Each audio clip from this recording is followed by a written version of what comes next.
Hi అండి. రోహిత్ శర్మ గారి ప్రేమ కథ మీకు తెలుసా? అసలు మొదటిగా ఎవరు ప్రపోజ్ చేసుకున్నారో మీకు తెలుసా? రోహిత్ శర్మ గారి భార్య మొదటిగా స్పోర్ట్స్ ఈవెంట్ మేనేజర్గా పని చేసేదని మీకు తెలుసా?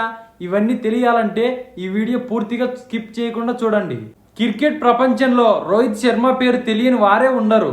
మైదానంలో అద్భుతంగా బ్యాటింగ్తో అభిమానుల హృదయాలను గెలుచుకున్న రోహిత్ శర్మను మనందరం హిట్ మ్యాన్ అని పిలుస్తాం.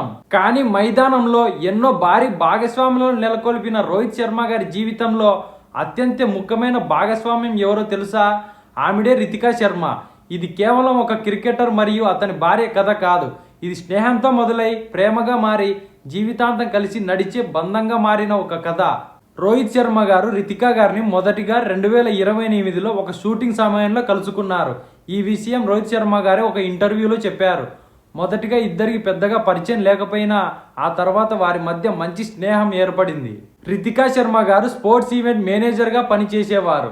రోహిత్ క్రికెట్ కెరియర్కు సంబంధించిన పనులలో కూడా ఆమెతో పరిచయం మరింత పెరిగింది. స్నేహం పెరిగే కొద్దీ ఒకరినొకరు అర్థం చేసుకున్నారు. ఇలా తెలియకుండానే ఆ స్నేహం ప్రేమగా మారింది. రోహిత్ శర్మ గారు రితికా శర్మ గారు దాదాపు 6 సంవత్సరాల పాటు ఒకరినొకరు తెలుసుకున్న తరువాత జీవితాన్ని కలిసి కొనసాగించాలని నిర్ణయించుకున్నారు. రోహిత్ తన కెరియర్లో ఎదుగుతున్న సమయంలో రితికా శర్మ గారు అతనికి తోడుగా ఉండేవారు. రోహిత్ శర్మ గారు క్రికెట్ ఆడుతున్న సమయంలో రితికా శర్మ గారు ఆ స్టేడియంలో కనిపించడం అభిమానులకు ఒక ప్రత్యేకమైన విషయంగా మారింది. రోహిత్కు గెలుపెంత ముఖ్యమో అతని ప్రయాణంలో అతనికి నచ్చిన వ్యక్తి తన పక్కన ఉండడం కూడా అంతే ముఖ్యంగా మారింది. ఇక్కడే వాళ్ళ ప్రేమ కథకు ఒక అందమైన ట్విస్ట్ ఉంది. రోహిత్ శర్మ గారు ఇటీవలే ఒక ఇంటర్వ్యూలో చెప్పాడు, ఒకరోజు రితికా శర్మ గారు ఇంటి నుండి భోజనం రోహిత్ శర్మ గారి కోసం తీసుకొని వచ్చిందంట.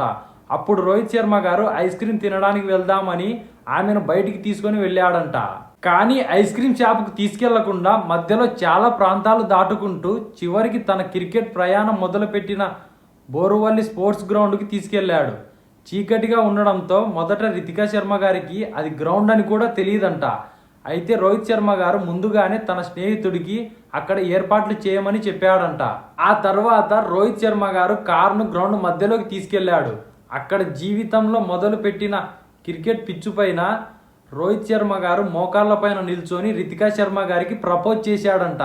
ఇది కేవలం ఒక ప్రపోజల్ కాదు, జీవితాన్ని ప్రారంభించిన చోటే తన జీవిత భాగస్వామితో కొత్త జీవితాన్ని ప్రారంభించాలనుకున్న క్షణం. రితికా శర్మ గారు కూడా ఆ ప్రపోజల్ను ఒప్పుకున్నారంట. 2015 జూన్లో రోహిత్ శర్మ గారు రితికా శర్మ గారు ఎంగేజ్మెంట్ కూడా చేసుకున్నారంట. ఎంగేజ్మెంట్ అయిపోయిన 6 నెలల తర్వాత 2015 డిసెంబర్ 13న రోహిత్ శర్మ గారు రితికా శర్మ గారు పెళ్లి చేసుకున్నారు. ఇదండి రోహిత్ శర్మ గారి ప్రేమ కథ. త్వరలోనే రోహిత్ శర్మ గారి పేరు మీద ఒక పెద్ద సినిమానే రాబోతుంది. రోహిత్ శర్మ గారి సినిమా కోసం ఎంతమంది వెయిట్ చేస్తున్నారో కింద కామెంట్ చేయండి. అంతేకాకుండా ఈ వీడియోకి ఒక లైక్ వేసుకోండి.